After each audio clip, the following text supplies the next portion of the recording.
Hey everyone, welcome to Post to Post. Thank you so much for joining me today. I appreciate it. I'm not just by myself, obviously. I've got Jason here. He's back for another video. I'm back. We just talked about the Ottawa Senators in a recent video. If you haven't seen that, please go check it out. But there's another conversation that we kind of wanted to have. Ownership and types of, or styles of ownership. And I think Jason's pretty invested in this. New ownership direction. Yeah, new ownership direction. So I think he's... For the lose. Yeah, I agree. For the lose. We've not talked about this on purpose, so I'm glad that you kind of revealed your... All right, so we kind of hinted at it in the Ottawa video we just did. Yeah, we talked a lot about potential Ottawa ownership and changes. And so whatnot. Pittsburgh Penguins just got sold and bought by new ownership. Yep. And it's not a person. It's a company. It's a corporation. And that is going to be, I believe, the new direction of all sports teams everywhere. I think the days of some rich dude owning a team, we're on the tail end of it. Why do you think that? You have a reason? Because the big companies, I think the teams are worth so much money now that that's the only way to do it, is just big teams come in and take it because they have tons of capital to do it. You think there's been too much inflation on the value of sports teams? Or do you think that... I don't think so. I just think it doesn't seem like there's that many people that are wanting to do that now. Because for the most part, depending on what team you buy, you're not making a lot of money owning the team. No. Like sometimes you make a little bit. It's definitely a passion project. Depending on how you run it too. And it's also a portfolio project if it's a corporation. I think for most people, it's their toy. Like kind of said it in the last video. From a personal purchase perspective. And a one owner, what we're used to. Yeah. That's a toy. You're right. Like I have my business that I make my money with. And then I'm so rich that this is my side project that I have passion with. Like, and being a sports owner is not like, if you're rich, I mean, you get to do tons of things that you and I can't do. Like you live in a different planet than we do. Yeah. But you can't just be a sports owner. Like you have to own a team. Like that puts you in an elite group, right? Absolutely. So their status. Like you can have a ton of money, but if you don't own a sports team, you're not part of that elite group. And you can't just be like, here's a ton of money, I want to be part of that group. Team has to be for sale and someone has to be willing to sell it. Yeah. So I think that's kind of gone away now. Like New York Yankees, like I said, just throw money at it. Whatever. Go get the best players, no salary cap. Let's just keep winning. They don't really do that anymore. Right. And I think that's kind of going away everywhere. And now it's more of big corporations purchasing teams, and now they're looking for return on investment. Which means it's not, like we said, it's not some guy's passion project where he's just throwing money at it and saying, let's go get it. And I think this is bad. Do you think the NHL cares what kind of corporation buys the team? Do you think that they're worried about influence or biased? I think they used to.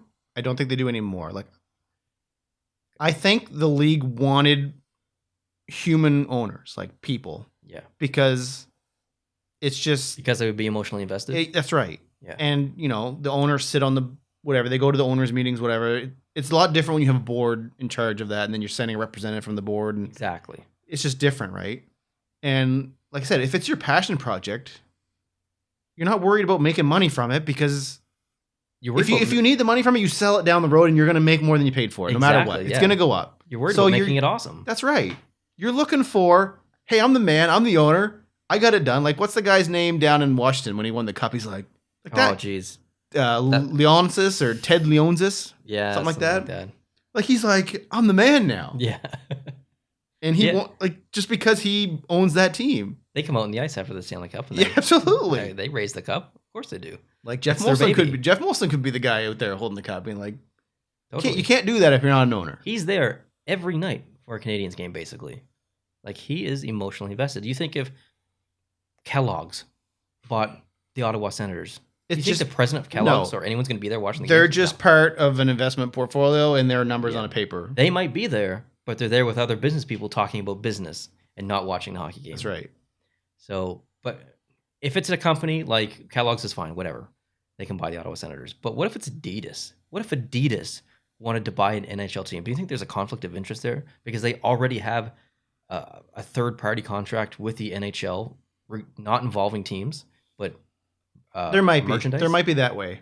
I think there would be. Yeah. With the I think the NHL would vet. What if it was Under Armour, who has nothing to do with the league right now? I don't think Adidas would. That is scary, because Under Armour hypothetically could be the next producer of NHL jerseys. Maybe I don't think they could be though, because I think that would be the same. I think it would be a conflict of interest. They could be. Why couldn't they be? I don't know if any owners of the teams now have their product as a contract with the league. That'd be interesting to look at. But I would assume no matter what their business was, like if one of the owners sold Zambonis, maybe, because there's not too many people making Zambonis. Yeah. But I think there would be a conflict there. Like you can't have someone who sits on your ownership group be part, because they'd be privy to information that They would influence votes. yes. That would help them on their personal side. And they of a would know different the business side more than a generic person was to know how much to bid on something. Like correctly. Like they wouldn't know Yeah, exactly, correct, but they would know ballpark. It's probably going to take this, and we'd be, They would have inside. There's a word for that. I don't know what it is. Not insider trading, but they would be able to influence their company's position. It's like someone that knows a stock's going to go up or down, and they sell or buy Exactly. for it. Yep. Yeah. So I think that way would be not allowed too, but I think Under Armour. I don't think that. I think There's they'd be allowed. conflict of interest there because of Adidas. Adidas would look at that and say, "Whoa, whoa, you can't allow that." But it doesn't matter That's a because competitor. they're just the ownership group. They're not going to have any product involved. But they'll push for it. If they owned a team, they would be like, "Okay, NHL, hold on." I don't think Adidas has that kind of power. You don't think so? No. I tell you this, I know for a fact that Adidas's play in the NHL with Adidas jerseys is 100% and for optics. There is no financial. Oh, totally. They don't care about the NHL. It's from advertising. a financial perspective. Totally. It's a portfolio play. Yeah. And it's an optic play. Yeah. So I think you're probably right. Adidas likely doesn't care if they lose the contract with the NHL or doesn't get it renewed. Yeah. And the NHL probably isn't married to Adidas. Well, obviously they're not, because Reebok came before them, and then there was CCM and Coho and Starter or whatever. So there's going to be a new Adidas. It would be like if TD Bank bought a team, and Scotiabank being angry because they're their primary banking sponsor. It would have no merit on it. True. It's just like TD Bank, and go ahead and buy that. TD Bank's got lots of money. And TD Bank also owns, not stock, but they got the Boston Bruins arena. So I think the NHL would look long and hard at whatever corporation or company or group of corporations or holding firms or whatever, whoever was interested. I think they would vet them pretty hardcore. Oh, they definitely do. Like the NHL has to approve the sale to Yes. the group, and as long as there's no conflict of like these guys make a product that we buy or could potentially be bidding on something, I think for the most part, unless it was like something super sketch, like they're not going to let some like adult entertainment site buy exactly. a team. Let me put a hypothetical situation to you, and you tell me what you think would happen. Two companies, okay? Company A is a standalone company. They want to buy an NHL team. They've got they're not involved in any other sports. They've got a lot of money, okay? Way more money than you would possibly need, and they do a really good job if they were awarded the franchise. Company B. This company doesn't have as much money. It's got more stuff going on. Will still do a good job, but not the best job. But they own other sports franchises, professional sports franchises in other leagues. Does the league look at Company A and be like, whoa, lots of money, lots of potential there? Or Company B, they already have experience. They're already invested in sports. Who do they go with? Neither. What do you mean neither? It wouldn't be up to the league. So whoever owns the team would pick which one they wanted. And then the league would vet them, and they would both pass. Yes, but say hypothetically it came down to the NHL. Who do you think now, they would prefer? it's possible that, let's say we're the Ottawa Senators. Let's dive into that a little bit again. Say we have these three groups that are all interested. They're all interested in paying the same. Yep. We're going to you guys as the league for recommendations on what do you think? They might give an opinion based on something. True. So what is the pro and con of, as long as both teams are financially, or both owners groups are financially capable of running a team, I don't think it matters. I think there may be a little bit of value in people who own other teams in other leagues because they're part of it already. That could also look like as a negative too. But they don't have time for this NHL team. They've got other teams to run. But look at, okay, I have my phone. I never have my phone. I told Neil I have to reference this. I'm trying to lead you into Okay, this. so basically, like to go back where we started this video, Pittsburgh Penguins were just sold to Fenway Sports Group. Yes. They own the Boston Red Sox, pretty big team. They own Liverpool FC, pretty big team.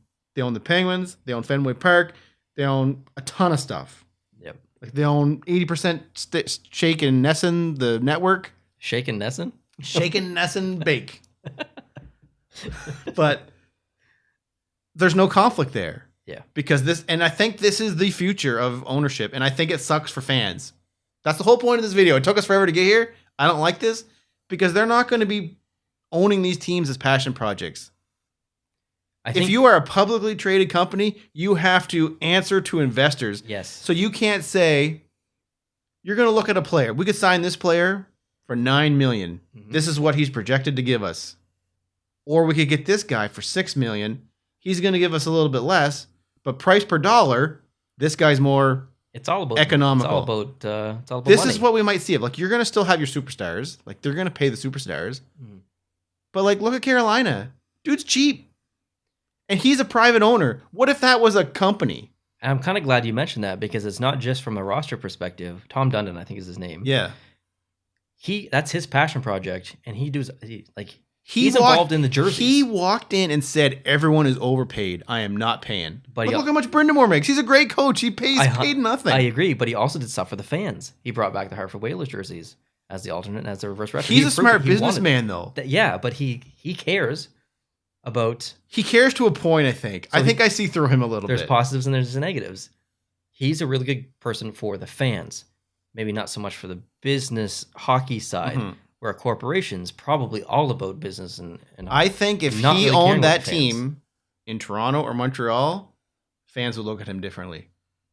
You think so? Yeah, I don't think teams down in the South pay as attention. And I've heard that before. Like, if you live in Florida or wherever, apparently, if you don't live in one of these big cities that are big hockey, you don't really hear much about front office talk. It's more about the team. Whereas up here in Montreal, in Toronto, places like that, a lot of the conversation is about the GMs and the coaches and stuff. So do you think the average Carolina Hurricanes fan who lives in Carolina, in Raleigh, we'll say, or Raleigh, I don't know how you say it.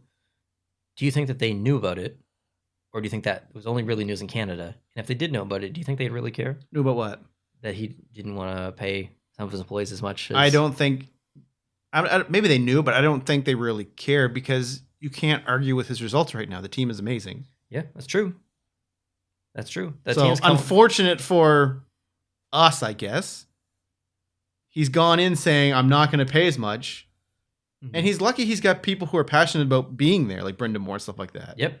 And it's worked out for him. But who knows how long it will work out for him. Like, I don't know. Like, maybe this guy's going to change it up. And other people are going to look at this. And this is going to be, like I said, this is going to be prime for these corporations that go in there. Like, they answer to no one. They don't answer to fans. They answer to their investors. Mm-hmm. Like, they have to be responsible. Their job every quarter is to make more money than they did last time. Okay.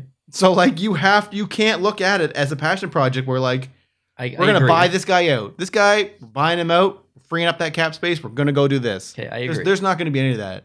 100%. I think you're right. I want to throw another hypothetical at you. Okay.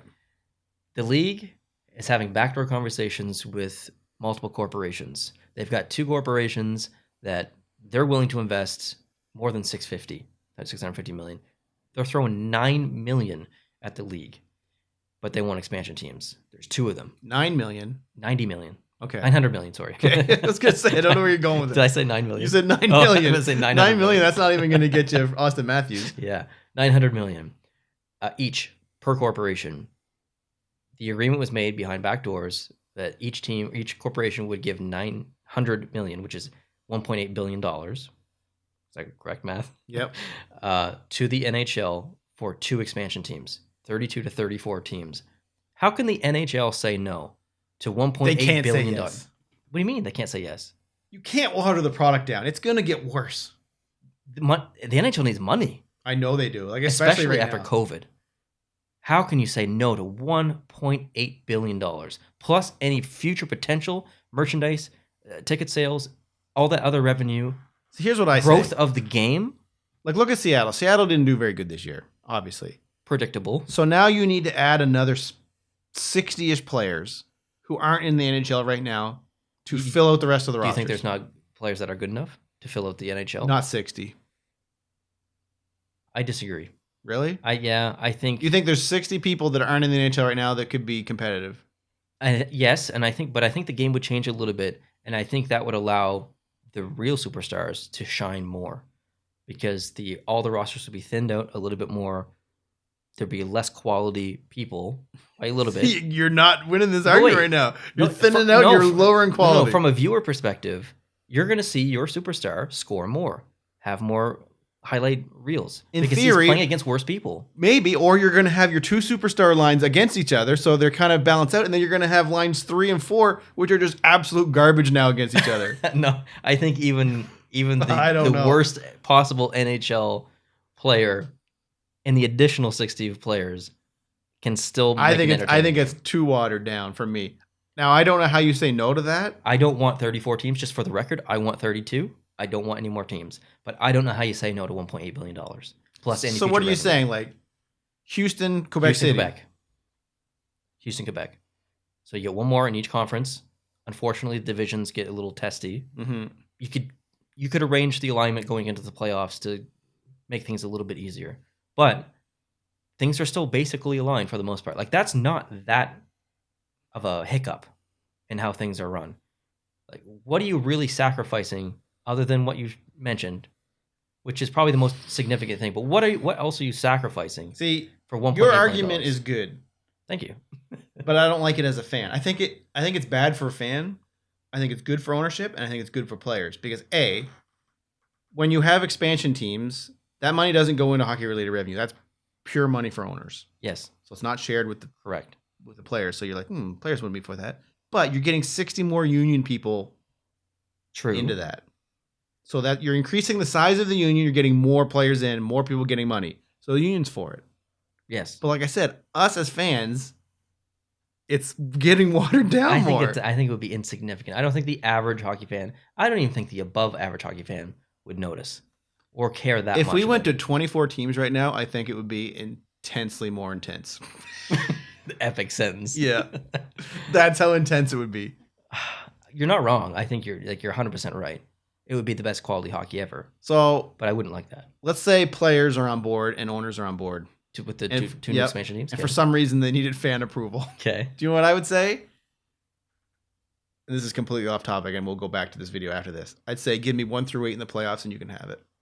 That's the compromise? Yep. Traditional 1 I don't through 8? want 2 and 3 playing each other. I think that's an easy compromise. I think the first round is extremely competitive. Yep. The second round is not as much. Yep. So you're going in with a bang, which is fine because it's, it is. But then you're like, bang, okay. Mm-hmm. And then when you're finals, you're doing good again. Okay. I think they need to have a better reward for people who do well in the regular season. I completely agree. I just thought of something else that I want to mention. Okay. This video is way longer than it's for 20 minutes, okay? I thought this was going to be a 5-minute video. But just listen. I think there's some logic behind what I'm about to say. Okay. Which doesn't happen often. Okay.